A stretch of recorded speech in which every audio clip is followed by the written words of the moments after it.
Hey guys, welcome back to my YouTube channel Sneha's lifestyle. ನಾನು ನಿಮ್ಮ ಪ್ರೀತಿಯ ಸ್ನೇಹ. So ಇದು ಮಂತ್ರಾಲಯದ್ದು ಸೆಕೆಂಡ್ ಪಾರ್ಟ್ ಆಗಿರುತ್ತೆ ವ್ಲಾಗ್ದು. ನಾನು ಫಸ್ಟ್ ಪಾರ್ಟು ಅಪ್ಲೋಡ್ ಮಾಡಿದ್ದೀನಿ ಆಲ್ರೆಡಿ. ಯಾರು ಇನ್ನೂ ನೋಡಿಲ್ಲ ಅಂದರೆ ಹೋಗಿ ಚೆಕ್ ಮಾಡಿ, ನನ್ನ ಚಾನಲಲ್ಲಿ ಸಿಗುತ್ತೆ. ಸೊ ಮಂತ್ರಾಲಯಕ್ಕೆ ಹೋಗಿ ರೀಚ್ ಆಗುವಾಗ ನಾವು ಆಲ್ಮೋಸ್ಟ್ 11:30 12 ಹತ್ರ ಆಗಿರ್ಬೋದು, ನಂಗೆ ಕರೆಕ್ಟಾಗಿ ನೆನಪಾಗ್ತಾ ಇಲ್ಲ. 12 ಒಳಗಡೆ ರೀಚ್ ಆಗಿದ್ವಿ, 12 ಹಾಗೆ. ಸೊ ಅಲ್ಲಿಂದ ನಾವು ಸೀದಾ ದೇವಸ್ಥಾನದ ವತಿಯಿಂದ ಲಾಡ್ಜ್ ಸಿಗುತ್ತಲ್ವ, ಸ್ವಲ್ಪ ಅದು ಪ್ರೈಸಸ್ ಕಮ್ಮಿ ಇರುತ್ತೆ. ಸೊ ಅಲ್ಲಿ ಹೋಗಿ ರೂಮ್ ಸಿಗುತ್ತಾ ಅಂತ ಚೆಕ್ ಮಾಡ್ಲಿಕ್ಕೆ ಹೋದ್ವಿ. ಮತ್ತು ಅಲ್ಲಿ ಎ ಸಿ ರೂಮು ಸಿಗುತ್ತೆ ಅಂತ ಅಂದರು. ಅದಕ್ಕೆ ನೋಡೋಣ ಫಸ್ಟ್ ಅಲ್ಲಿ ಅಂತ ಅಲ್ಲಿ ಚೆಕ್ ಮಾಡಿದ್ವಿ. ಬಟ್ ತುಂಬ ವೇಟಿಂಗ್ ಲಿಸ್ಟ್ ಇತ್ತು. ಮತ್ತು ತುಂಬ ಎ ಸಿ ರೂಮ್ ಸಿಕ್ಕಿಲ್ಲ. ಎ ಸಿ ರೂಮ್ಸ್ ಎಲ್ಲ ಫುಲ್ ಇತ್ತು. ನಾನ್ ಎ ಸಿ ರೂಮಿಗೂ ತುಂಬ ವೇಟಿಂಗ್ ಇತ್ತು. ನಮಗೆ ಎ ಸಿ ಇದ್ದರೆ ನೋಡೋಣ ಅಂತ ನಾವು ನೋಡ್ತಾ ಇದ್ವಿ, ಬಟ್ ಸಿಕ್ಕಿರಲಿಲ್ಲ. ಅದೇ ಟೈಮಿಗೆ ನಾವು ಇಲ್ಲಿ ಕೂತ್ಕೊಂಡು ವೆಯ್ಟ್ ಮಾಡ್ತಾ ಇರುವಾಗಲೇ ಹೊರಗಡೆ ಹೋಗಿ ನೋಡ್ಕೊಂಡು ಬರ್ತೀವಿ ಅಂತ ಗಿರಿ ನನ್ನ ತಮ್ಮ ಹೋದರು.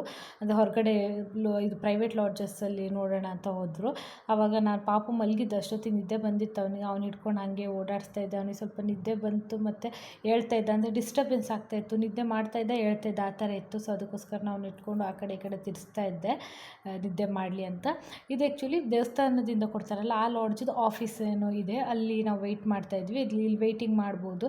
ಇಲ್ಲಿ ಕೂಡ ವಾಶ್ರೂಮ್ಸ್ ಎಲ್ಲ ಇದೆ. ಇಲ್ಲಿ ಯೂಸ್ ಮಾಡ್ಕೊಳ್ಬೋದು, ಯೂಸ್ ಕೂಡ ಮಾಡ್ಕೊಬೋದು.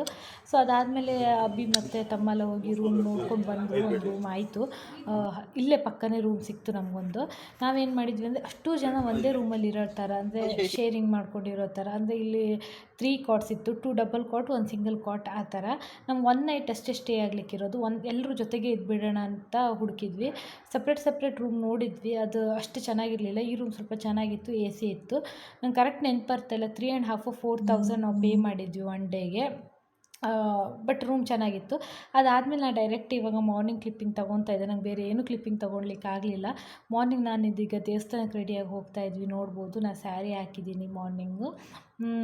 ಇಲ್ಲಿ ಎಲ್ಲರೂ ರೆಡಿಯಾಗಿ ನಾವು ದೇವಸ್ಥಾನಕ್ಕೆ ಹೊರಟಿದ್ವಿ. ಫಸ್ಟ್ ಮಾರ್ನಿಂಗ್ ದೇವಸ್ಥಾನಕ್ಕೆ ಹೋಗಿ ಬರೋಣ ಅಂತ. ನೀವು ಇಲ್ಲಿ ನೋಡ್ಬೋದು, ಇಲ್ಲಿ ನಮ್ಮ ಆಂಟಿ ಮತ್ತು ನನ್ನೊಂದು ಅಕ್ಕ ಮತ್ತು ನಮ್ಮ ಚಿಕ್ಕಪ್ಪ ಕೂಡ ಇಲ್ಲಿ ಜಾಯ್ನ್ ಆದರು. ಅದು ಹೆಂಗಂದರೆ, ಅವರು ಸಿರ್ಸಿಯಿಂದ ಡೈರೆಕ್ಟ್ ಇಲ್ಲಿಗೆ ಬಂದಿದ್ದರು.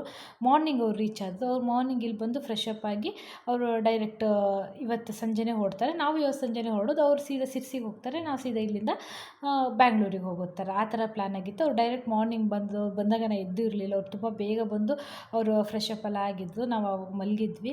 ನಾವು ಸ್ವಲ್ಪ ಲೇಟಾಗಿದ್ವಿ, ಯಾಕಂದರೆ ನೈಟ್ ಸರಿ ನಿದ್ದೆ ಆಗಿಲ್ಲ, ಸ್ವಲ್ಪ ಡಿಸ್ಟರ್ಬೆನ್ಸ್ ಆಗಿರೋದು, ಸ್ವಲ್ಪ ಲೇಟಾಗಿದ್ವಿ. ನಾವು ದೇವಸ್ಥಾನಕ್ಕೆ ಹೋಗೋದು ಸ್ವಲ್ಪ ಲೇಟೇ ಆಗಿತ್ತು. ನಾವು ತುಂಬ ಅರ್ಲಿ ಮಾರ್ನಿಂಗ್ ಹೋಗಿರಲಿಲ್ಲ. ಸೊ ಅದಕ್ಕೋಸ್ಕರ ಸ್ವಲ್ಪ ಲೇಟೇ ಹೋದ್ವಿ. ಒಂದು ಅರೌಂಡ್ 8:30 9 ಆಗಿತ್ತಂತ ಅನಿಸುತ್ತೆ. ಸ್ವಲ್ಪ ಲೇಟಾಗಿ ಹೋದ್ವಿ. ಇಲ್ಲಿ ಹೊರಗಡೆ ಬಂದಾಗ ಇಲ್ಲೆಲ್ಲ ಈ ಥರ ಹಣೆಗೆ ಬೊಟ್ಟಿಡ್ತಾರೆ, ಆ ಥರದ್ದು ತುಂಬ ಜನ ಸಿಗ್ತಾರೆ. ಅವ್ರಿಗೆ ಒಂದು 20-30 ರೂಪೀಸ್ ಕೊಟ್ಟರೆ ಹೀಗೆ ಕೊಟ್ಟರು ಇಡ್ತಾರೆ, ಕೊಡಲಿಲ್ಲ ಅಂತ ಕೆಲವರು ಇಡ್ತಾರೆ. ಬಟ್ ಹೆಚ್ಚಿನವರೆಲ್ಲ ಕೊಡ್ತಾರೆ. ನಾವು ಕೊಟ್ವಿ ಸ್ವಲ್ಪ ಏನೋ ಅಮೌಂಟ್, ಅದು ನೆನಪಿಲ್ಲ ಎಷ್ಟು ಕೊಟ್ವಿ ಅಂತ. ಹಂಗೆ ಒಂದು 50 ಅಷ್ಟೋ ಕೊಟ್ವಿ. ಎಲ್ರಿಗೂ ಹಾಕ್ತಾರೆ ಆ ಥರ. ನಮ್ಮ ಪಾಪುಗೂ ಹಾಗೆ ಇಟ್ವಿ. ನೋಡ್ಬೋದು, ನೀವು ಆವಾಗ ನೋಡಿರ್ತೀರ, ಕ್ಯೂಟಾಗಿ ಕಾಣಿಸ್ತಾ ಇದ್ದ. ಅದಾದಮೇಲೆ ಎಲ್ಲರೂ ನಡ್ಕೊಂಡು ನಮ್ಮದು ರೂಮಿಂದ ದೇವಸ್ಥಾನ ತುಂಬ ಹತ್ತಿರ ಇತ್ತು, ವಾಕೇಬಲ್ ಡಿಸ್ಟೆನ್ಸಲ್ಲಿತ್ತು. ನಾವು ರೂಮ್ ಹತ್ತಿರ ಮಾಡಿದ್ವಿ. ಒಂದು 5 to 10 ಮಿನಿಟ್ಸ್, 5 ಮಿನಿಟ್ಸ್ ಅಂತ ಹೇಳ್ಬೋದು, ಜಾಸ್ತಿ ಅಷ್ಟೇ ವಾಕೇಬಲ್ ಡಿಸ್ಟೆನ್ಸಲ್ಲಿ ರೂಮ್ ಮಾಡಿದ್ವಿ. ಎಲ್ಲರೂ ಹೋಗ್ತಾ ಇದ್ವಿ ಇವಾಗ ದರ್ಶನಕ್ಕೆ. ಆ್ಯಕ್ಚುಲಿ ಇವ್ರದ್ದೆಲ್ಲ ಒನ್ ರೌಂಡ್ ದರ್ಶನ ಆಗಿತ್ತು. ನಾನು, ಪಾಪು, ಗಿರಿ, ತಂಗಿದೆಲ್ಲ ಇದು ಫಸ್ಟ್ ಟೈಮ್ ದರ್ಶನ. ಬಟ್ ಅಮ್ಮ, ಆಂಟಿ, ಚಿಕ್ಕಪ್ಪಂದೆಲ್ಲ ಇದು ಸೆಕೆಂಡ್ ಟೈಮ್ ದರ್ಶನ. ಅವ್ರು ಅಕ್ಕ ಅವರೆಲ್ಲ ಸೆಕೆಂಡ್ ಟೈಮ್ ದರ್ಶನಕ್ಕೆ ಬರ್ತಾ ಇರೋದು. ನಾವು ಫಸ್ಟ್ ಟೈಮು ಹೋಗ್ತಾ ಇರೋದು, ಅವ್ರು ಸೆಕೆಂಡ್ ಟೈಮು. ಅವ್ರು ಅರ್ಲಿ ಮಾರ್ನಿಂಗ್ಗೆ ಫ್ರೆಶ್ ಅಪ್ ಆಗಿ ಒಂದು ಸಾರಿ ದರ್ಶನ ಮಾಡ್ಕೊಂಡು ಬಂದುಬಿಟ್ಟಿದ್ರು. ಸೊ ಅದಾದಮೇಲೆ ನೋಡ್ಬೋದು, ಎಂಟ್ರೆನ್ಸಲ್ಲಿ ಹೋಗ್ತಾ ಇದ್ವಿ. ಸ್ವಲ್ಪ ಬಿಸಿಲು ಕೂಡ ಸ್ಟಾರ್ಟ್ ಆಗಿತ್ತು, ಮಳೆ ಇರಲಿಲ್ಲ ಅಲ್ಲಿ ಆವತ್ತು ನಾವು ಹೋಗಿದ್ದ ದಿನ. ಬಿಸಿಲಿತ್ತು ಸ್ವಲ್ಪ. ನಾವು ಹೇಳೋದಾದ್ರೆ ಅರ್ಲಿ ಮಾರ್ನಿಂಗ್ ದರ್ಶನ ಮಾಡಿಕೊಂಡ್ರೆ ಒಳ್ಳೇದು, ಯಾಕಂದರೆ ಆಮೇಲೆ ಸೆಕೆ ಬಿಸಿಲಲ್ಲಿ ನಮ್ಗೆ ನಿಜವಾಗ್ಲೂ ಆಗೋಲ್ಲ. ಅದು ಸ್ಪೆಷಲಿ ಬೇಬಿ ಎಲ್ಲ ಇಟ್ಕೊಂಡ್ರೆ ತುಂಬ ಕಷ್ಟ ಆಗುತ್ತೆ. ನಾನು ನೋಡ್ಬೋದು, ಈ ಥರ ಸಿಂಪಲ್ ಕಾಟನ್ ಸ್ಯಾರಿ ಹಾಕಿದ್ದೆ. ದೇವಸ್ಥಾನಕ್ಕೆ ಈ ಥರ ಸ್ಯಾರಿ ತುಂಬ ಚೆನ್ನಾಗಿರುತ್ತೆ ಅಂತ ಈ ಥರ ಸ್ಯಾರಿ ಹಾಕಿದೆ. ಇದೇ ಫಸ್ಟ್ ಟೈಮ್ ಉಡ್ತಾ ಇರೋ ಸ್ಯಾರಿ ಇದು. ನಾನು ದೇವಸ್ಥಾನಕ್ಕಂತ ತೊಗೊಂಡಿರಲಿಲ್ಲ, ನಂಗೆ ಇಷ್ಟ ಆಯ್ತು ಅಂತ ತೆಗೆದಿಟ್ಕೊಂಡಿದ್ದೆ. ಇವತ್ತು ಫಸ್ಟ್ ಟೈಮ್ ದೇವಸ್ಥಾನಕ್ಕಂತ ಉಟ್ಟೆ, ನೋಡ್ಬೋದು. ಇದಾದಮೇಲೆ ಇಲ್ಲಿ ಹೊರಗಡೆ ಮಾಚಲಮ್ಮ ಅಂತ ಇರ್ತಾರೆ, ಮಂತ್ರಾಲಯದ ದೇವಸ್ಥಾನದ ಎಂಟ್ರಿಗಿಂತ ಮುಂಚೆನೇ ಸಿಗುತ್ತೆ. ಫಸ್ಟ್ ಇವ್ರ ದರ್ಶನ ಮಾಡ್ಕೊಂಡು ಒಳಗಡೆ ನಾವು ರಾಘವೇಂದ್ರ ಸ್ವಾಮಿ ದರ್ಶನಕ್ಕೆ ಹೋಗಬೇಕು ಅಂತ ಅದೊಂದು ಪ್ರತೀತಿ ಎಲ್ಲರದ್ದು ಹೇಳ್ತಾರೆ. ಒಳಗಡೆ ದರ್ಶನ ಮಾಡೋದಕ್ಕಿಂತ ಮುಂಚೆ ಇಲ್ಲಿ ದರ್ಶನ ಮಾಡಬೇಕು ಅಂತ. ಸೊ ಹಾಗೆ ನಾವು ಅಲ್ಲಿ ದರ್ಶನ ಮುಗಿಸ್ಕೊಂಡು ಒಳಗಡೆ ದರ್ಶನ ಮುಗಿಸ್ಕೊಂಡ್ವಿ. ನಾವು ಒಳಗಡೆ ಯಾವುದೇ ಥರ ಕ್ಲಿಪ್ಪಿಂಗ್ ತೊಗೊಂಡಿಲ್ಲ, ಯಾಕಂದರೆ ವೀಡಿಯೋಸ್ ಅಲೋ ಇರಲಿಲ್ಲ ಅದಕ್ಕೋಸ್ಕರ. ಇದಾದಮೇಲೆ ನಾನು ಇಮಿಡಿಯೇಟ್ಲಿ ರೂಮಿಗೆ ಬಂದುಬಿಟ್ವಿ ನಾವು, ಯಾಕಂದರೆ ಪಾಪು ತುಂಬ ಹಠ ಮಾಡ್ತಾಯಿದ್ದ. ಅವನ ಇಷ್ಟಕ್ಕೆ ಜನ, ಇದರಿಂದ ಕ್ರೌಡ್ ಫಸ್ಟ್ ಟೈಮ್ ನೋಡಿರೋದಲ್ಲ, ಅವ್ನು ತುಂಬ ಸ್ವಲ್ಪ ಗಾಬರಿ ಆದ. ಗಾಬರಿ ಅಂದರೆ ಹಠ ಮಾಡಲಿಲ್ಲ, ಸ್ವಲ್ಪ ಗೊತ್ತಾಗ್ಬೋದು. ಅಂದರೆ ಬೆಂಗಳೂರು ವೆದರಿಗೂ ಅಲ್ಲಿ ವೆದರಿಗೂ ತುಂಬ ಡಿಫ್ರೆನ್ಸ್ ಇತ್ತು. ಅಲ್ಲಿ ತುಂಬ ಸೆಕೆ ಇತ್ತು. ರೂಮಿಗೆ ಬಂದರೆ ಸಾಕಪ್ಪ ಅನಿಸ್ತಾಯಿತ್ತು. ಅದು ಆ ದಿನ ಫುಲ್ ಬಿಸಿಲು, ಮಳೆನೇ ಇರಲಿಲ್ಲ. ನಾವು ಅದಕ್ಕೆ ರೂಮಿಗೆ ಬಂದು AC ಹಾಕ್ಕೊಂಡು ಕೂತ್ಕೊಂಡ್ಬಿಟ್ವಿ. ಅದಾದಮೇಲೆ ಇಲ್ಲಿ ಆಂಟಿ, ಚಿಕ್ಕಪ್ಪ, ನಮ್ಮ ಅಕ್ಕ ಎಲ್ಲ ಇದ್ದಲ್ಲ, ಅವರೆಲ್ಲ ಇಲ್ಲಿ ಲೋಕಲ್ ಟೂರ್ ಇರುತ್ತೆ. ಅಂದರೆ ಲೋಕಲಲ್ಲಿ ತುಂಬ ಪ್ಲೇಸಸ್ಸಿಗೆ ಕರ್ಕೊಂಡು ಹೋಗ್ತಾರೆ. ಅದೇನೋ ಪ್ಯಾಕೇಜ್ ಇದೆ, ನಂಗೆ ಅದ್ರ ಬಗ್ಗೆ ಅಷ್ಟು ಐಡಿಯಾ ಇಲ್ಲ. 500 ಪರ್ ಪರ್ಸನು ಇಲ್ಲ 300 ಪರ್ಸನ್ನು ಆ ಥರ ಇದೆ. ಅಂದರೆ ಆಟೋದಲ್ಲಿ ಕರ್ಕೊಂಡೋಗಿ ಅವರೇ ಎಲ್ಲ ಕಡೆ ಒಂದು 3-4 ಪ್ಲೇಸಸ್ಸು 5 ಪ್ಲೇಸಸ್ಸಿಗೂ ಕರ್ಕೊಂಡೋಗಿ ಬರ್ತಾರೆ. ಆ ಥರ ಅವ್ರು ಆ ಪ್ಲೇಸಸ್ ನೋಡ್ಲಿಕ್ಕೆ ಹೋದ್ರು ಆ್ಯಕ್ಚುಲಿ ಅವ್ರು ಸೀದಾ. ನಾವು ಹೋಗಿರಲಿಲ್ಲ, ನಾವು ಪಾಪು ಇರೋದ್ರಿಂದ ನಾವು ಹೋಗಲಿಲ್ಲ, ತಂಗಿನೂ ಹೋಗಲಿಲ್ಲ, ಮತ್ತು ಅಂಕಲ್ಗೆ ಏಜ್ ಆಗಿರೋದ್ರಿಂದ ಅವರೂ ಹೋಗಲಿಲ್ಲ, ನಮ್ಮ ಅಮ್ಮನೂ ಹೋಗಲಿಲ್ಲ. ಆ ಥರ ಅವ್ರು 3 ಜನ ಹೋಗಿದ್ರಾಗಿತ್ತು. ಆಂಟಿ, ಚಿಕ್ಕಪ್ಪ, ಅವ್ರ ಅಕ್ಕ ಹೋಗಿದ್ರು 3 ಜನ ನೋಡ್ಕೊಂಡು ಬರಲಿಕ್ಕೆ. ನಾವೇನು ಮಾಡಿದ್ವಿ ಅಂದರೆ, ಪಾಪು ಬಾಟಲು ಸಂಜೆಯಿಂದ ನಾನು 3 ಬಾಟಲ್ ಕೂಡ ಸ್ಟೆರೈಲ್ ಮಾಡಲಿಕ್ಕೆ ಆಗಿರಲಿಲ್ಲ ಆ ದಿನ. ಯಾಕಂತ ಹೇಳಿದರೆ ಎಲ್ಲೂ ಹಾಟ್ ವಾಟರ್ ಸಿಕ್ಕಿರಲಿಲ್ಲ. ನಾನು ಸ್ಟೆರೈಲ್ ಮಾಡಿದೆ, ಯೂಸ್ ಮಾಡೋಂಗಿರಲಿಲ್ಲ ನನಗೆ. ಅದಕ್ಕೋಸ್ಕರ ಇಲ್ಲಿ ಇದು ಹೋಟೆಲ್ ಇಲ್ಲ, ಇದು ಖಾಲಿ ಲಾಡ್ಜ್, ಇಲ್ಲೆಲ್ಲೂ ಆ ಥರ ಫೆಸಿಲಿಟಿ ಸಿಗಲಿಲ್ಲ. ಅದಕ್ಕೋಸ್ಕರ ನಾನು ಎಲ್ಲ ಬಾಟಲ್ಸನ್ನು ತಗೊಂಡು, ನಾನು, ಅಂಕಲ್, ಪಾಪು, ತಂಗಿ, ಗಿರಿ ರೆಸ್ಟ್ ಮಾಡ್ತೀನಿ ಅಂದ. ಅವನು ಬೆಳಗ್ಗೆಯಿಂದ ನಿದ್ದೆ ಸರಿಯಾಗಿಲ್ಲ, ನಾನು ಬರಲ್ಲ ಅಂದ. ಸೊ ಅದಕ್ಕೋಸ್ಕರ ಅವ್ನು ಬಿಟ್ಬಿಟ್ಟು ನಾವು ಇಷ್ಟು ಜನ ಬಾಟಲ್ ಸ್ಟೆರೈಲ್ ಮಾಡಲಿಕ್ಕೋಸ್ಕರ ಬಾಟಲ್ ತೊಗೊಂಡು ಹೊರಡ್ತಾ ಇದ್ವಿ. ಇವಾಗ ಎಲ್ಲಿ ಅಂತ ಏನು ಗೊತ್ತಿಲ್ಲ, ಬಟ್ ನೋಡೋಣ, ಎಲ್ಲಾದರೂ ಒಂದು ಕಡೆ ನನಗೆ ಸಿಗ್ಬೋದೇನೋ ಹೋಟೆಲಲ್ಲಿ ಎಲ್ಲಾದರೂ ವಿಚಾರಿಸೋಣ ಅಂತ ನಾವು ಇಷ್ಟು ಜನ ಹೋಗ್ತಾ ಇದ್ದೀನಿ. ನೋಡ್ಬೋದು ನೀವು, ಪಾಪುಗೆ ಈಗ ಈ ಡ್ರೆಸ್ ಹಾಕಿದ್ದೀನಿ, ಮಾರ್ನಿಂಗ್ ಒಂದು ಡ್ರೆಸ್ ಹಾಕಿದ್ದೀನಿ. ಅವ್ನು ತುಂಬ ಕ್ಯೂಟಾಗಿ ಕಾಣಿಸ್ತಾ ಇದೆ ಡ್ರೆಸ್ಸಲ್ಲಿ, ನೋಡ್ಬೋದು. ಚಿಕ್ಕವನಿರುವಾಗ ಇವಾಗ ತುಂಬ ಸ್ವಲ್ಪ ದೊಡ್ಡದಾಗಿಬಿಟ್ಟಿದ್ದಾನೆ. ಇವಾಗ ನೋಡಿದರೆ ಆವಾಗೂ ಇವಾಗೂ ಸ್ವಲ್ಪ ಡಿಫ್ರೆನ್ಸ್ ಕಾಣಿಸ್ತಾನೆ ಅನಿಸುತ್ತೆ. ಮಕ್ಕಳೇ ಹಾಗಲ್ವ, ದಿನ ಡಿಫ್ರೆಂಟಾಗಿ ಕಾಣಿಸ್ತಾರೆ. ಇವಾಗ ಏನು ಹಾಕಿದ್ದೀನಿ, ನಾನು ಆ ಡ್ರೆಸ್ ಮಂತ್ರಾಲಯದಲ್ಲೇ ತೊಗೊಂಡೆ. ಯಾಕಂದರೆ ನಾನು ಖಾಲಿ ಒಂದು ಸ್ಯಾರಿ, ಒಂದು ನಾರ್ಮಲ್ ನೈಟ್ ಡ್ರೆಸ್ 2 ತೊಗೊಂಡು ಹೋಗಿದ್ದೆ. ಮತ್ತು ನಾರ್ಮಲ್ ಕುರ್ತಾ ಯಾವುದು ತೊಗೊಂಡು ಹೋಗಿರಲಿಲ್ಲ. ಅದಕ್ಕೋಸ್ಕರ ಅಲ್ಲೇ ಒಂದು ಪರ್ಚೇಸ್ ಮಾಡಿದೆ. ಇದನ್ನು ನಾನು ಆಮೇಲೆ ಇಲ್ಲೇ ಒಂದು ಲೋಕಲ್ ಹೋಟೆಲ್, ಉಡುಪಿ ಹೋಟೆಲ್ ಯಾವುದೋ ಇತ್ತು, ಅವ್ರ ಹತ್ರ ಹೋಗಿ ರಿಕ್ವೆಸ್ಟ್ ಮಾಡಿದೆ, ಈ ಥರ ಪಾಪು ಇದೆ ಅಂತ. ಅವ್ರು ಅದಕ್ಕೆ ಸರಿ ಆಯಿತು ಕುದಿಸ್ಕೊಡ್ತೀನಿ ಅಂತ, ನೋಡ್ಬೋದು ಬಾಟ್ಲಲ್ಲೆಲ್ಲ ಕೊಟ್ಟು. ಅದಾದಮೇಲೆ ಅಂಕಲ್ ಒಂದು ಕಾಫಿ ಕುಡಿತೀನಿ ಅಂದು ಅವ್ರಿಗೊಂದು ಕಾಫಿ ಕೊಡಿಸಿದೆ. ಹಾಗೆ ನನಗೆ ವಾಟ್ರ್, ನಂದು ಫ್ಲಾಸ್ಕಲ್ಲಿರೋ ಬಿಸಿನೀರು ಖಾಲಿ ಆಗಿತ್ತು ಅವ್ರ ಹತ್ರ. ಅದೇ ಥರ ಬಿಸಿನೀರು ಕೂಡ ನಾನು ಕಾಯಿಸಿ ಕೊಡಿ ಅಂತ ಹೇಳಿ ಅವ್ರು ರಿಕ್ವೆಸ್ಟ್ ಮಾಡಿ ಸ್ವಲ್ಪ ಅಮೌಂಟ್ ಕೊಟ್ಟು, ಅದನ್ನ ಅಲ್ಲೊಂದು ಸ್ವಲ್ಪ ಅಮೌಂಟ್ ಕೇಳಲಿಲ್ಲ ಅವ್ರು, ನಾನೇ ಅಮೌಂಟ್ ಸ್ವಲ್ಪ ಕೊಟ್ಟೆ. ಯಾಕಂದರೆ ಪಾಪ ನಮ್ಗೆ ಹೆಲ್ಪ್ ಮಾಡ್ತಾ ಇದ್ದಾರಲ್ಲ ಅಂತ. ನಾನು ಫ್ಲಾಸ್ಕಿಗೆ ನೀರು ಮತ್ತು ನನ್ನ ಬಾಟಲ್ ಸ್ಟೆರೈಲ್ ಮಾಡ್ಕೊಂಡು ಬಂದ್ವಿ. ನಾವೇನು ತಿನ್ಲಿಕ್ಕೆ ಹೋಗಿರಲಿಲ್ಲ. ಮಧ್ಯಾಹ್ನ ಊಟ ಮಾತ್ರ ನಾನು ಹೊರಗಡೆ ಮಾಡಿದೆ.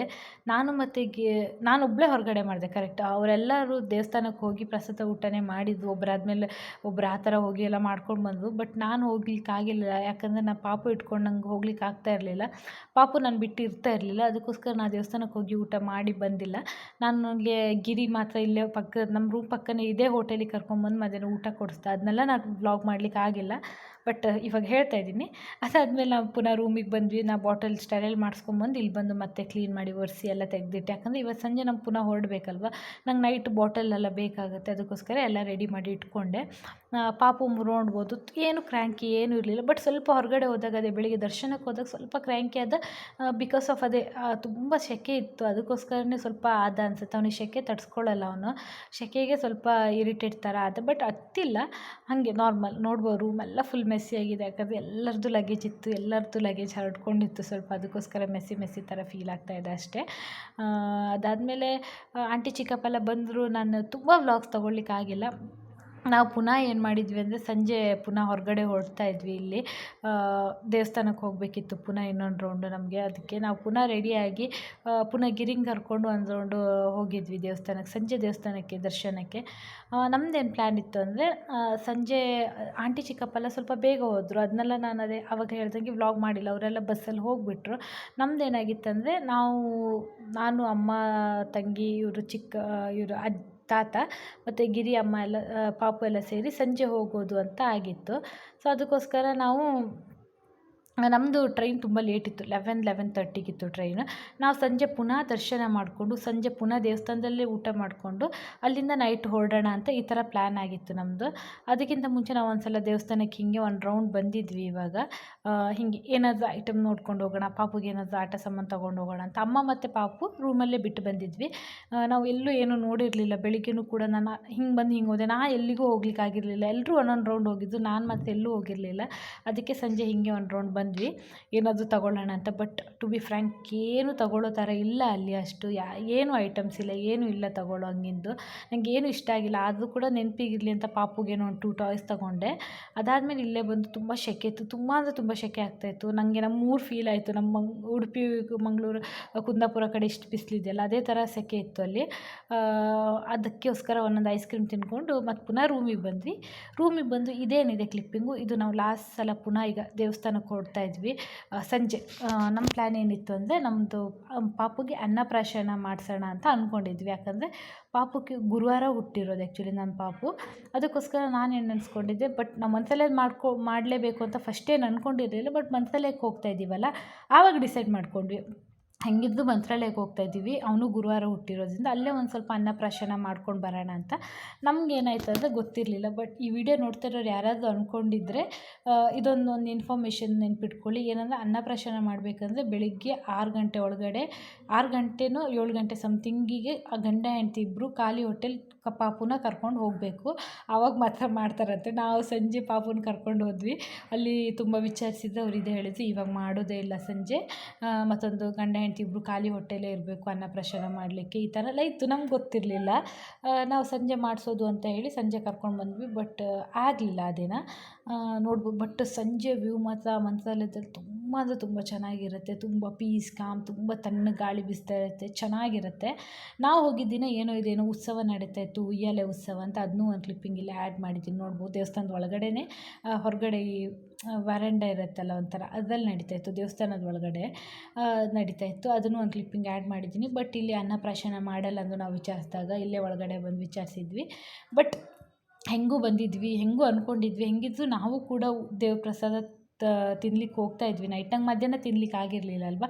ಅದಕ್ಕೋಸ್ಕರ ನೈಟ್ ತಿನ್ನಲಿಕ್ಕೆ ಇಲ್ಲೇ ಊಟ ಮಾಡ್ಕೊಂಡು ಹೋಗೋಣ ಅಂತ ಹೊರಟಿದ್ವಿ. ನನಗೆ ಪ್ರಸಾದ ಊಟ ಅಂದರೆ ತುಂಬ ತುಂಬ ತುಂಬ ಇಷ್ಟ. ನಂಗೆ ಊರ ಕಡೆ ಎಲ್ಲ ಹೋದ್ರೆ ನಾವು ದೇವಸ್ಥಾನದ ಪ್ರಸಾದ ಮಿಸ್ಸೇ ಮಾಡಲ್ಲ. ನಂಗೆ ಫೇವ್ರೇಟ್ ಊಟ ಅಲ್ಲಿ. ಅದಕ್ಕೋಸ್ಕರ ನೈಟ್ ಕೂಡ ಇಲ್ಲೇ ಬಂದ್ವಿ ಊಟ ಮಾಡಿ ಹೋಗೋಣ ಅಂತ. ಮತ್ತು ಮಧ್ಯಾಹ್ನ ಕೂಡ ಮಾಡಿಲ್ಲ ಅಂತ. ನಾವು ಹೆಂಗಿದ್ರು ಬಂದಿದ್ದೀವಲ್ಲ, ಪಾಪುಗೆ ಹೆಂಗಿದ್ರು ನಾವು ಅಂದ್ಕೊಂಡಿದ್ದೀವಿ ಪ್ರಸಾದನ ಇಲ್ಲೇ ತಿನ್ಸೋಣ ಫಸ್ಟ್ ಅನ್ನಪ್ರಾಶನ ಅಂತ. ಅದಕ್ಕೆ ನಾವೇನು ಮಾಡಿದ್ವಿ, ಪಾಪುನ ಒಂದು ಕಾಳು ಮೊಸರನ್ನ ಮತ್ತು ಬಿಸಿಬೇಳೆ ಬಾತಿತ್ತು. ಮೊಸರನ್ನದಲ್ಲಿ ಒಂದು ಕಾಳು ಅನ್ನನ ಪಾಪು ಬಾಯಿಗೆ ಹಾಕಿಸಿದ್ವಿ ನಾವಲ್ಲೇ ದೇವ್ರದ್ದು. ಹೆಂಗಿದ್ರು ಏನೋ ಅನ್ನಪ್ರಾಶನ ಪುರೋಹಿತರು ಮಾಡಿದ್ರು ಒಂದೇ, ಇಲ್ಲ ನಾವು ದೇವ್ರ ಹೆಸರೇಳಿ ಒಂದು ಬಾಯಿಗೆ ಹಾಕಿದ್ರು ಅದು ಒಂದೇ ಅಂತ ನಾನು ಅಂದ್ಕೊತೀನಿ. ಸೊ ನಾವು ಇಲ್ಲಿಂದ ಬಂದಮೇಲೆ ಅನ್ನಪ್ರಾಶನ ನಾವು ಬೇರೆ ದೇವಸ್ಥಾನದಲ್ಲಿ ಬೆಂಗಳೂರಲ್ಲಿ ಮಾಡಿಸಿದ್ವಿ. ಅಲ್ಲಿ ಒಂದು ಕಾಳನ್ನು ಹಿಂಗೆ ಬಾಯಿಗೆ ಹಾಕ್ಕೊಂಡು ದೇವ್ರನ್ನ ನೆನೆಸ್ಕೊಂಡು ನಾವೇ ಕರ್ಕೊಂಡು ಬಂದ್ವಿ. ಅಂದ್ಕೊಂಡಿದ್ದೀವಲ್ಲ ಅಂತ. ಮತ್ತು ಮಿಸ್ ಆಗೋದು ಬೇಡ, ಫಸ್ಟ್ ಟೈಮ್ ಅವನಿಗೆ ಅಲ್ಲೇ ತಿನ್ನಲಿ ಅಂತ ಒಂದು ಕಾಳಲ್ಲಿ ಹಾಕ್ಸ್ಕೊಂಡು ಮತ್ತು ಇಲ್ಲಿ ಬಂದು ಬ್ಯಾಂಗ್ಳೂರಿಗೆ ಬಂದು ನಾವು ಪುರೋಹಿತ್ರ ಹತ್ರನೇ ಮಾಡಿಸಿದ್ವಿ. ಅದನ್ನು ವ್ಲಾಗ್ ನಾನು ಮುಂದಿನ ದಿನಗಳಲ್ಲಿ ಇವಾಗ ಅಪ್ಲೋಡ್ ಮಾಡ್ತೀನಿ. ನಾನು ಅದನ್ನು ಕೂಡ ವೀಡಿಯೋ ಶೂಟ್ ಮಾಡಿ ಇಟ್ಕೊಂಡಿದ್ದೀನಿ. ಆ ವ್ಲಾಗನ್ನು ಕೂಡ ಅಪ್ಲೋಡ್ ಮಾಡ್ತೀನಿ. ಇಲ್ಲಿ ಬಂದಾಗ ಅವನಿಗೆ ಒಂದು ಕಾಳು ತಿನ್ನಿಸಿ ನಾನು ಅಮ್ಮನ ಕೈಯಲ್ಲಿ ಕೊಟ್ಟೆ ಪಾಪುನ. ಯಾಕಂದರೆ ನಂಗೆ ಊಟ ಮಾಡ್ಲಿಕ್ಕೆ ಬಿಡೋಲ್ಲ ಅವನು. ಅದಕ್ಕೆ ನಾನು ಫಸ್ಟ್ ಊಟ ಮಾಡ್ಕೊಂಡು ಬಿಡೋಣ, ಆಮೇಲೆ ನಾನು ಪಾಪುನ ತೊಗೊಂಡ್ರೆ ಅಮ್ಮ ಊಟ ಮಾಡ್ಕೊಳ್ಳಿ ಅಂತ. ಇದಾದಮೇಲೆ ನಾವೆಲ್ಲ ಮುಗಿಸ್ಕೊಂಡು ಸೀದಾ ಹೊರಟ್ವಿ ಟ್ರೈನಿಗೋಸ್ಕರ. ನಾನು ಜಾಸ್ತಿ ಕ್ಲಿಪ್ಪಿಂಗ್ಸ್ ತೊಗೊಳ್ಲಿಕ್ಕಾಗಿಲ್ಲ. ಮತ್ತು ಇದಾದಮೇಲೆ ನಾನು ಜಾಸ್ತಿ ಕ್ಲಿಪ್ಪಿಂಗ್ ತೊಗೊಂಡಿಲ್ಲ, ಸ್ವಲ್ಪನೇ ಕ್ಲಿಪ್ಪಿಂಗ್ ತೊಗೊಂಡಿರೋದು. ಯಾಕಂದರೆ ಇದು ಪಾಪು ನಮಗೆ ನೈಟ್ ಲೇಟ್ ಟ್ರೈನ್ ಇತ್ತು. ನಾವು ಆಲ್ರೆಡಿ ಹೇಳ್ದಂಗೆ 11:30 ಟ್ರೈನ್ ಇತ್ತಲ್ವ. ನಾವು ಒಂದು ಅರೌಂಡ್ 9:30 10 o'clock ಸಮಥಿಂಗ್ ನಾವು ರೂಮಿಂದ ಬಿಟ್ವಿ. ನಮಗೆ ಇಲ್ಲಿಂದ ನಮ್ಮದು ರೈಲ್ವೆ ಸ್ಟೇಷನ್ 1/2 an hour ದೂರ ಆಗುತ್ತೆ. ಅದಕ್ಕೋಸ್ಕರ ಸ್ವಲ್ಪ ಬೇಗನೆ ಬಿಟ್ವಿ. ಮತ್ತು ಟ್ರೈನ್ ಆ್ಯಸ್ ಯೂಶ್ವಲ್ ಹೇಳ್ದಂಗೆ ಮಿಸ್ ಆಗೋದು, ಅದು ಇದು ಡಿಲೇ ಆಗೋದು ಅದೆಲ್ಲ ಬೇಡ ಅಂತೇಳಿ ನಾವು ಬೇಗನೆ ಬಿಟ್ವಿ. ನಾವು ರೈಲ್ವೆ ಸ್ಟೇಷನ್ ಕೂಡ ಬೇಗನೆ ರೀಚ್ ಆದ್ವಿ. ಅಗೇನ್ ನಾವು 45 minutes 1/2 an hour ಮುಂಚೆನೇ ರೀಚ್ ಆಗಿದ್ವಿ. ಅಲ್ಲೇ ವೆಯ್ಟ್ ಮಾಡಿದ್ವಿ ಮತ್ತು ಸುಮಾರು ಹೊತ್ತು. ಖುಷಿ ಆಯಿತು. ಈ ಟ್ರಿಪ್ ತುಂಬ ಚೆನ್ನಾಗಿ, ತುಂಬ ಪೀಸಾಗಿ, ತುಂಬ ಕಾಮಾಗಿ, ಯಾವುದೇ ರೀತಿ ತೊಂದರೆ ಇಲ್ಲದೆ ಒಂದು ಹೋಗಿ ಬಂದ್ವಿ. ಚಿಕ್ಕ ಪಾಪುನ ಕರ್ಕೊಂಡು ಹೋಗಿರೋದೊಂದು ತುಂಬ ಒಳ್ಳೆ ಮೆಮೊರಿ. ಅದಕ್ಕೋಸ್ಕರ ಇದನ್ನು ನಾನು ಸೇವ್ ಮಾಡಲಿಕ್ಕೋಸ್ಕರನೇ ನಾನಿಲ್ಲಿ ಶೇರ್ ಮಾಡ್ತಾ ಇರೋದು ಈ ವಿಡಿಯೋನ. ತುಂಬ ಖುಷಿ ಆಯ್ತು ನನಗೆ. ಇದೊಂದು ಮೆಮೊರಿಯಾಗಿ ಒಳ್ಳೆಯದಾಗಿ ಇರುತ್ತೆ ಅಂತ. ನಾವು ಬೇಗ ಹೋಗಿರೋದ್ರಿಂದ ರೈಲ್ವೆ ಸ್ಟೇಷನಲ್ಲಿ ಪಾಪುಗೆ ಸ್ವಲ್ಪ ಆಟ ಆಡಿಸ್ಕೊಂಡು ಹಾಗೆ ವೆಯ್ಟ್ ಮಾಡ್ತಾಯಿದ್ದೆ. ಆಮೇಲೆ ಟ್ರೈನ್ ಬಂದಮೇಲೆ ನಾನೇನು ವೀಡಿಯೋ ಮಾಡಿಲ್ಲ, ಇದೇ ಲಾಸ್ಟ್ ಕ್ಲಿಪ್ಪಿಂಗ್. ಮತ್ತು ಅಲ್ಲಿ ಇಳಿದ್ಮೇಲೆ ಒಂದು ಕ್ಲಿಪ್ಪಿಂಗ್ ಆ್ಯಡ್ ಮಾಡ್ತೀನಿ, ಅದನ್ನು ನೋಡ್ಬೋದು ನೀವು. ಸೊ ಹೀಗಿತ್ತು ನಮ್ಮದು ಮಂತ್ರಾಲಯದ ಜರ್ನಿ. ನಿಮ್ಗೆ ಇಷ್ಟ ಆಯಿತು ಅಂತ ಅನ್ಕೊತೀನಿ ಈ ವ್ಲಾಗು. ಇಷ್ಟ ಆದರೆ ಲೈಕ್, ಕಮೆಂಟ್, ಶೇರ್ ಮಾಡಿ. ನನ್ನ ಚಾನಲ್ಗೆ ಇನ್ನೂ ಯಾರು ಸಬ್ಸ್ಕ್ರೈಬ್ ಮಾಡ್ಕೊಂಡಿಲ್ಲ, ಪ್ಲೀಸ್ ಸಬ್ಸ್ಕ್ರೈಬ್ ಮಾಡ್ಕೊಂಡು ಸಪೋರ್ಟ್ ಮಾಡಿ. ಮುಂದೆ ಹೀಗೆ ಒಳ್ಳೊಳ್ಳೆ ವೀಡಿಯೋನ ಆದಷ್ಟು ಟ್ರೈ ಮಾಡ್ತೀನಿ ಅಪ್ಲೋಡ್ ಮಾಡಲಿಕ್ಕೆ. ಸೊ ಸ್ವಲ್ಪ ಡಿಲೇ ಆದರೆ ಪ್ಲೀಸ್ ಬೇಜಾರು ಮಾಡ್ಕೋಬೇಡಿ ಯಾರು ಕೂಡ. ಪಾಪು ಇರೋದ್ರಿಂದ ನಿಮಗೂ ಅರ್ಥ ಆಗುತ್ತೆ ಅಂತ ಅನ್ಕೊತೀನಿ ನಂದು ಪ್ರಾಬ್ಲಮ್ಸ್. ಇವಾಗ ಪಾಪು ಸ್ವಲ್ಪ ದೊಡ್ಡವನಾಗ್ತಾ ಇದ್ದಂಗೆ, ನಾನು ಸ್ವಲ್ಪ ಫ್ರೀ ಆಗ್ತಾ ಇದ್ದಂಗೆ ನಾನು ರೆಗ್ಯುಲರಾಗಿ ವೀಡಿಯೋ ಅಪ್ಲೋಡ್ ಮಾಡಲಿಕ್ಕೆ ಆದಷ್ಟು ಟ್ರೈ ಮಾಡ್ತೀನಿ. ಬಟ್ ಮಂತ್ರಾಲಯ ಟ್ರಿಪ್ಪಲ್ಲಿ ನಿಮಗೆ ನನ್ನ ವೀಡಿಯೋಯಿಂದ ಏನಾದರೂ ಸ್ವಲ್ಪ ಅದು ಯೂಸ್ ಆಗಿದ್ದರೆ, ಏನಾದರೂ ಸ್ವಲ್ಪ ಇನ್ಫಾರ್ಮೇಟಿವ್ ಅನಿಸಿದರೆ, ಏನಾದರೂ ಸ್ವಲ್ಪ ಯೂಸ್ಫುಲ್ ಅಂತ ಅನಿಸಿದರೆ, ಪ್ಲೀಸ್ ಈ ವಿಡಿಯೋನ ನಿಮ್ಮ ಫ್ರೆಂಡ್ಸ್ ಆ್ಯಂಡ್ ಫ್ಯಾಮಿಲಿ ಜೊತೆ ಶೇರ್ ಮಾಡಿಕೊಂಡು ಹಾಗೆ ನನಗೂ ಸಪೋರ್ಟ್ ಮಾಡಿ. ಸೊ ಇದಾಗಿತ್ತು ನಮ್ಮ ಮಂತ್ರಾಲಯದ ಟ್ರಿಪ್. ನೋಡ್ಬೋದು ನೀವು. ಪಾಪುಗೆ ನಿದ್ದೆ ಬಂದಿತ್ತು. ಅವ್ನ್ದು ಹಂಗೆ ಅವ್ನು ಹೊರಗಡೆ ಹೋದಾಗ ಅವನಿಗೆ ಏನಂದರೆ ಲೈಟ್ಸ್ ಇರಬಾರ್ದು, ಒಂಚೂರು ಸೌಂಡ್ ಆಗಬಾರ್ದು. ಅವನಿಗೆ ನಾವು ಅದೇ ಥರ ಮಲಸಿ ಇವಾಗ ಅದನ್ನೇ ರೂಢಿ ಮಾಡ್ಕೊಂಡಿದ್ದಾನೆ. ಅಂದರೆ ಒಂಚೂರು ಲೈಟ್ ಹಾಕಿದರೆ ಹೇಳೋದು, ಒಂಚೂರು ಮಾತಾಡಿದ್ರು ಹೇಳೋದು ಥರ. ನಾನು ಅದನ್ನು ತಪ್ಪಿಸ್ಬೇಕು ಅಂತ ಆದಷ್ಟು ಟ್ರೈ ಮಾಡ್ತಾಯಿದ್ದೀನಿ. ಯಾಕಂದರೆ ಈ ಥರ ಟ್ರಿಪ್ಪಿಗೆ ಹೋದಾಗ ಎಲ್ಲೋ ಹೋದಾಗ ಯಾರ್ದಾರು ಮನೆಗೆ ಹೋದಾಗ ತುಂಬ ತೊಂದರೆ ಆಗುತ್ತೆ ಅದಕ್ಕೋಸ್ಕರ. ಸೊ ಫೈನಲಿ ನಾವು ಬ್ಯಾಂಗ್ಳೂರು ರೀಚ್ ಆದ್ವಿ. ಇದು ಲಾಸ್ಟ್ ಕ್ಲಿಪ್ಪಿಂಗ್ ಈ ವಿಡಿಯೋದು. ಬ್ಯಾಂಗ್ಳೂರು ಬಂದರೆ ಚಳಿ ಆಗುತ್ತೆ. ಸೊ ಅದಕ್ಕೋಸ್ಕರ ಎಲ್ಲ ಫುಲ್ ಡ್ರೆಸ್ ಹಾಕ್ಕೊಂಡಿದ್ದಾರೆ. ಅಂದರೆ ಪಾಪುಗೆಲ್ಲ ಫುಲ್ ಡ್ರೆಸ್ ಹಾಕಿದ್ದೀನಿ. ಸೊ ಬಾಯ್ ಈ ವಿಡಿಯೋ ನೋಡಿ. Thank you so much.